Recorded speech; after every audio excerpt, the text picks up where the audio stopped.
Moses is saying, Lord, I found favor in your sight. It's not about just me naming it, but it is you who named me and called me up. అందుకే in my name you shall heal and you shall deliver. ఆయన నామములో అన్నట్టు.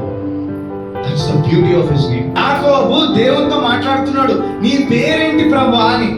నువ్వు ఎవరు? ఎందు నిమిత్తము నా పేరు అడిగితివని చెప్పి అక్కడ అతనిని ఆశీర్వదించాను.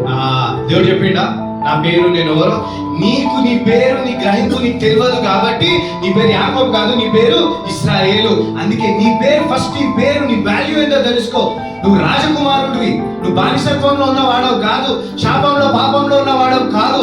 నీ పేరు మార్చుకో అని చెప్పి నీ పేరు ఇశ్రాయేల్ అని చెప్పి. He did not understand his identity. God did not reveal his identity. He did not reveal his name. He did not speak to that great Jacob, patriarch. నీ పేరేంటి ప్రభు అంటే కూడా చెప్పు. When you understand who you are, ఆ యూనిటీలో నువ్వు గ్రహించినప్పుడే I will reveal myself. మోషే దగ్గర reveal చేసుకున్నాడు. I am Yahweh. I am who I am. ఎందుకు అంటే నిన్ను నువ్వు గ్రహించుకున్నావు కాబట్టి. Called by the name that God has called me. In the name of Jesus, this is what I am. మహిమ ఎప్పుడు ఇవ్వబడుతుంది? నువ్వు దేవుని నామాన్ని గ్రహించినప్పుడు. దేవుని నామం నీకు ఎప్పుడు ఇవ్వబడుతుంది? When you know who you are. When you realize my workings, and God is going to elevate your name.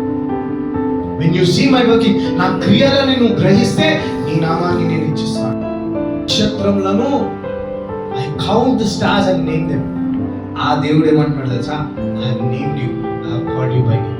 I have given you a new name. My name on your forehead అంట. నా పేరు నీకు ధరించి కొత్త పేరుని ఇస్తున్నానంట. యాకోబుకు చేసింది అది. మోసగాడి లెక్క 21 సంవత్సరాలు పారిపోతే నువ్వు ఇప్పుడు యాకోబు కాదు, మోసగాడివి కాదు. నువ్వు మోసం చేసినప్పటికీ నువ్వు మోసగాడివి కాదు. You are